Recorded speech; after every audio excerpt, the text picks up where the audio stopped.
Coming up on Wavelength, LCRA responds to torrential rains and flash flooding in Central Texas. Sim Gideon Power Plant in Bastrop, a powerful cover story.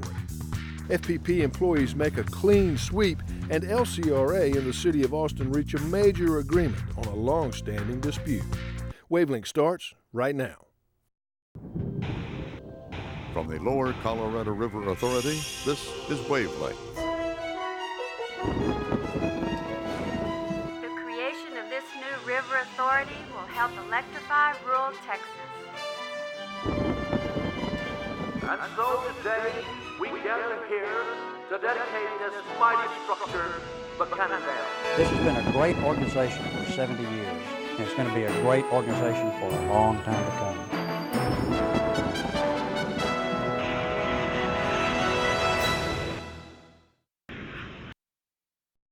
Hi everyone, and welcome to the July 2007 edition of Wavelength. Well, it's happened time and time again throughout Central Texas history, and it's happened again. A major 2-year-long drought has been broken by a massive flood.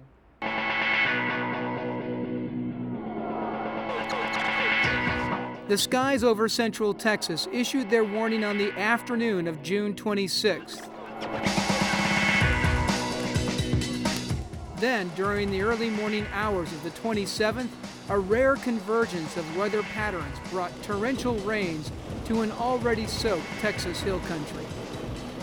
Fortunately for Central Texas, our Hydro Operations Control Center has its eyes on the river 24 hours a day. And they were the ones who noticed that the rainfall was really kicking up and started alerting staff of the significance of this situation. Marble Falls was in the middle of the bullseye, receiving 19 inches of rain in just 10 hours, the worst of it hitting in the middle of the night. I think it was around 3 a.m. when I had to make the decision to call Joe Beal and wake him up to let him know just how bad the situation was with the flooding around the Marble Falls area. I could tell it was a serious event because you could hear it in her voice. She wasn't afraid, but she was concerned, and you could tell it. From the Hydro Operations Center at Buchanan Dam to the River Operations Center in Austin, dozens of people began pouring in to manage what everyone knew would be a very serious event. When I got to the office at about 5 o'clock in the morning or so on the 27th, I found a lot of excitement, a lot of hushed discussion, which is always scary to me when I see that in the River Operations Center.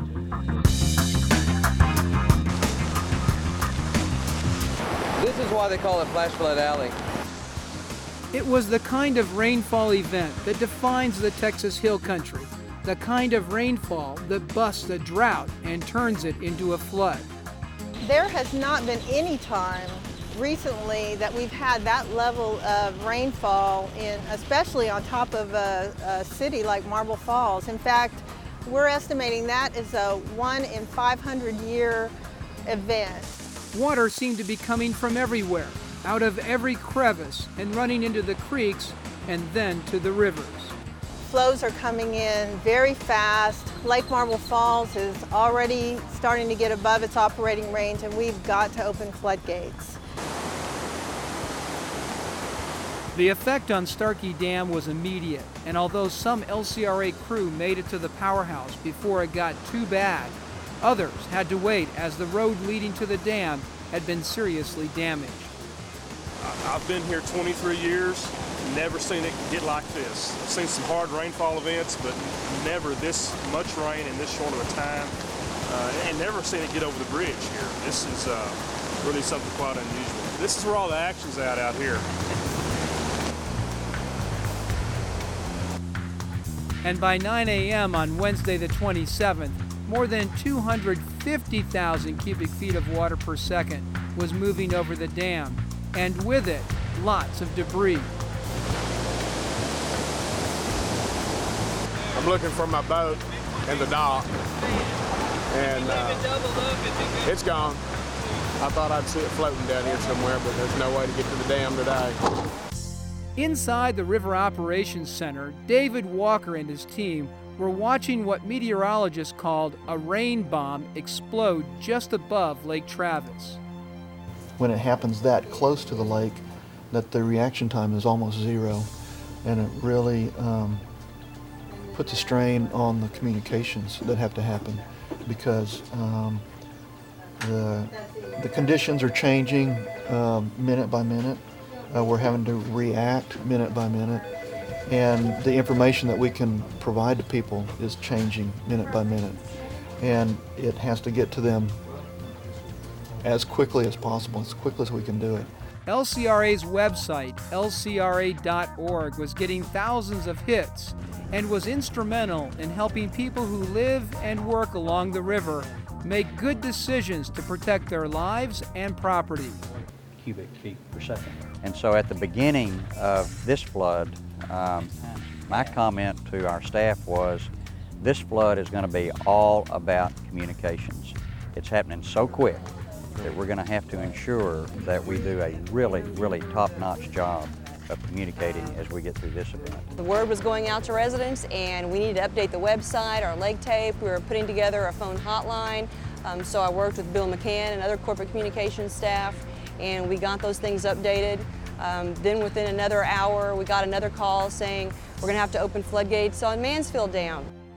By Wednesday the 27th at noon, Lake Travis was rising at more than 1 foot per hour, despite the fact that 2 floodgates were now open. With the lake levels we're projecting on Lake Travis, this will be the 5th highest that Lake Travis has ever been. By noon Wednesday, 4 gates were open on Mansfield, and the damage of the storm was becoming more visible. In Marble Falls, trains had been lifted from the track, pavement had been ripped up, boats and docks taken away. Even along the ranch roads where pastures became rivers.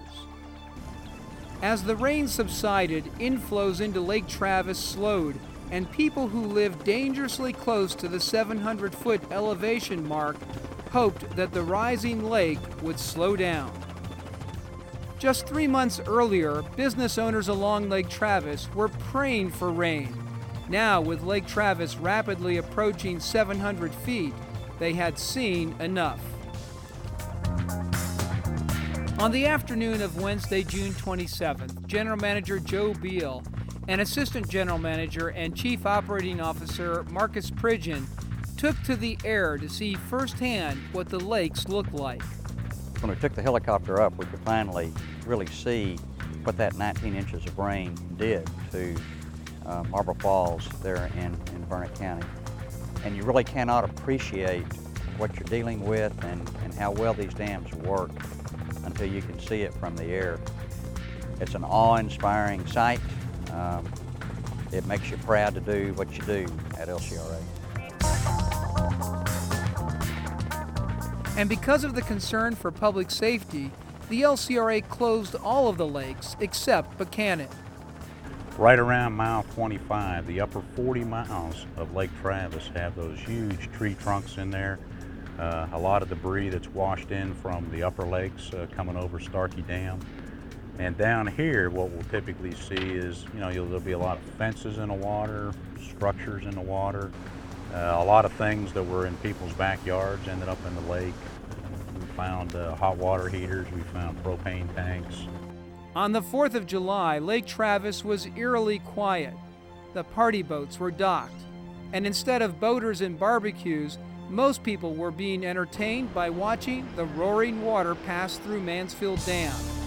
It's July 4th and happy Independence Day. 3 months ago we were looking at the drought, and today we're looking at the flood. Where I'm standing right now would have been high and dry. In fact, in the background where you see the docks, all of those docks would have been a long way from the shoreline. Floods and droughts are Mother Nature. The LCRA does a great job of taking care of the flood, taking care of the drought. In this particular case, I think the flood would have been much, much worse if LCRA hadn't been proactive, opening floodgates at the beginning of the flood instead of waiting until flood had crested. As of July 10th, the rains had finally subsided and water levels were beginning to recede. Now LCRA's attention was on assessing the damage, and thanks to recent improvements in the hydromet system, water quality samples were automatically collected during the flood and ready for analysis. And as the creek comes up, our automated sampler triggers and takes samples all throughout the storm, and it does that safely and remotely.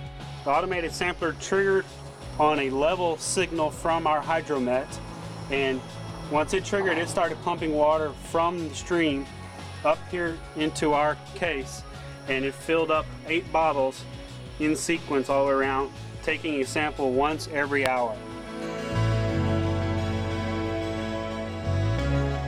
It might not have been the biggest flood in LCRA's history, but it was probably one that will most likely be remembered for the way in which it was managed. The people who work these type of flood events don't see it as a downside to their jobs. It's considered a badge of honor to have worked the long hours, 13, 17 plus hours on these kind of events. You'll look back on it in the coming years as an event that was a milestone in your career here, something people could identify with.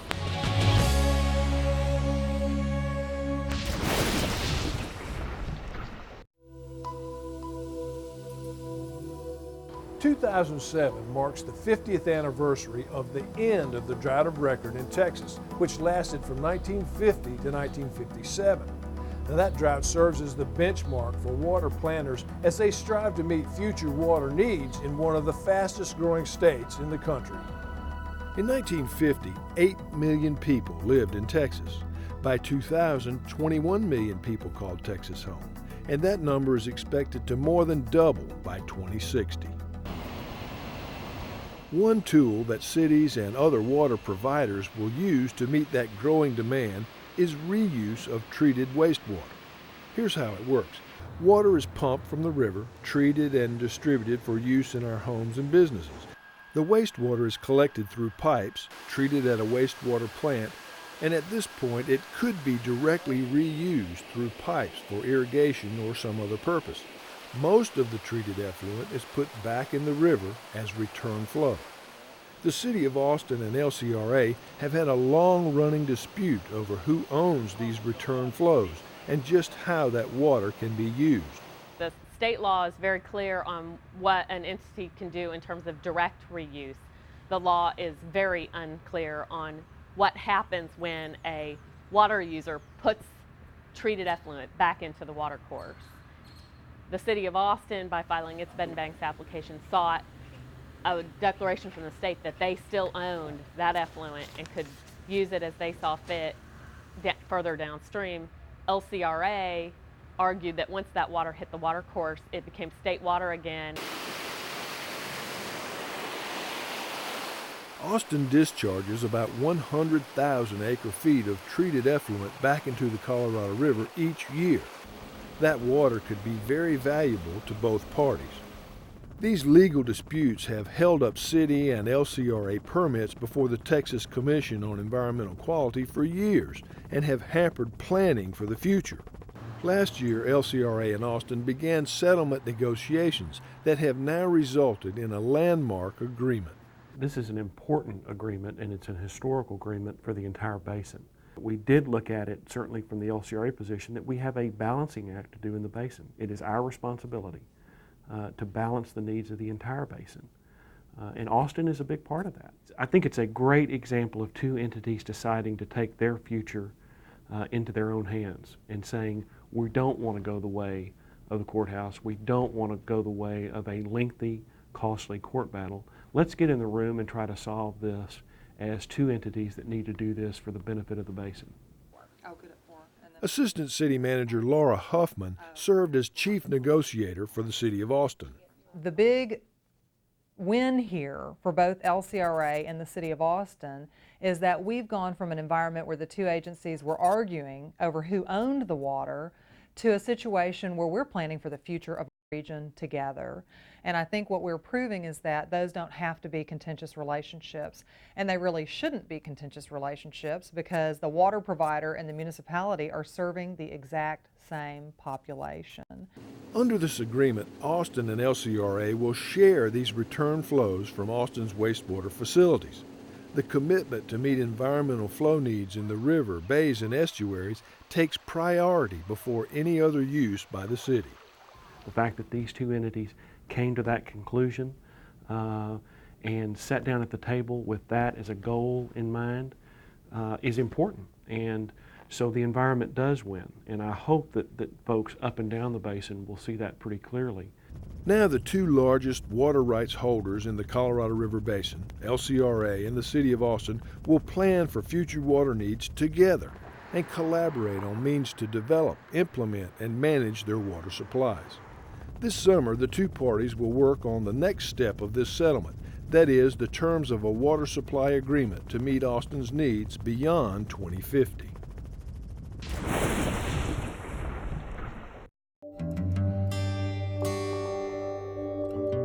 Back in the late 70s, when this 2,000-acre lake was created to provide cooling water for the Fayette Power Project, LCRA also envisioned it would become a recreational draw for the entire region. Today, Lake Fayette is one of the best bass fishing lakes in Texas. Two LCRA facilities, Park Prairie and Oak Thicket Park, offer camping, cabins, RV sites, boat ramps, and fishing piers. Approximately 50,000 people use the lake and parks each year. FPP employees got together recently for a major cleanup of the lake, parks, trails, shoreline, and plant site. Even though the official Earth Day is in April, we wanted to extend Earth Day to any facility that wanted to get out and do something. And FPP, they're real excited about putting together this lake cleanup, and we've got I think around 200 plant employees out, which is a great turnout. Employees brought 16 motorized boats, 1 kayak, and 1 canoe to help clean the lake and scour the shoreline. Lake levels dropped a little bit earlier this year. You could see a whole lot of trash exposed, so we thought this would be a good thing to do. And I think the last time we did this was about 10 years ago, so we'll do it more frequently, I'm sure. I think the public really appreciates it. We enjoy the water and getting out and fishing or skiing or doing all the different events. And I've been working at this plant for almost 30 years. My kids learned to ski here and we fished here and stuff. And so we've enjoyed it and we like to take care of it. So we're out trying to, keep it looking nice. It looks a whole lot better. And I think we got quite a bit of trash, a lot accomplished out here today. It's a good improvement, for the plant wide, and it helps us come together, as a team. So it's a real good morale booster. Local groups also got involved in the cleanup, including school kids, volunteer firemen, and fishermen. It's kind of saddening that, we're out here for the reason of picking up garbage. I think anglers need to be more responsible how they treat our lakes, our natural resources. But it also makes me feel great that folks can come together and address these issues, pick up the garbage, keep the lakes clean so everybody can enjoy it. I think it sets a good example for the community. I think it sets a good example for our youth. In all, some 4 tons of trash were removed. Birdhouses were hung, 2 barbecue pits were repaired, a new park bench was installed, and a great fajita lunch was enjoyed by all.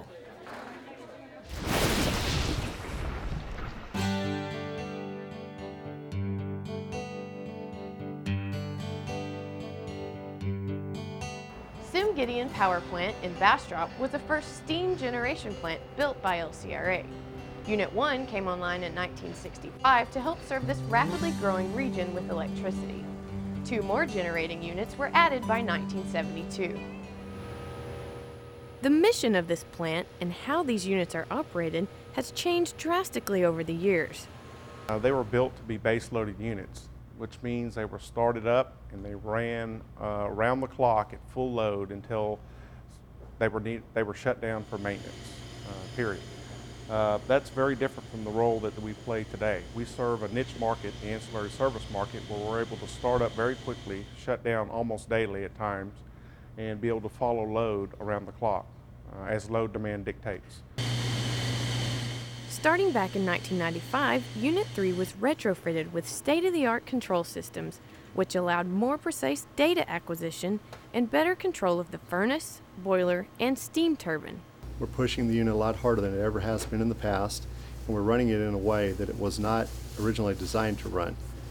And by applying the computer technology, we're able to minimize the downside to that activity and not cause damage to the turbine and allow us to be able to compete in an important market for LCRA and for wholesale power services.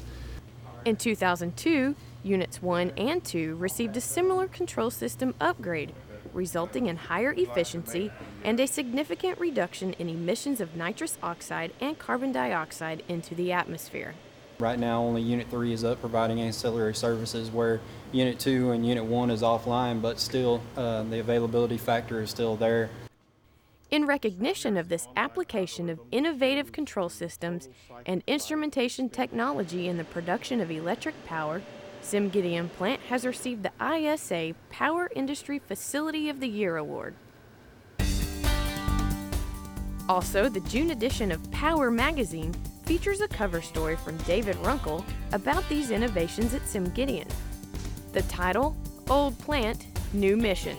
I think it's the kind of the culmination of a whole lot of years of hard work, and it's certainly a tribute to the staff and everything that they've done over the years, so I'm real proud of it, and I'm real proud of it for LCRA. Hope our customers see it and enjoy it.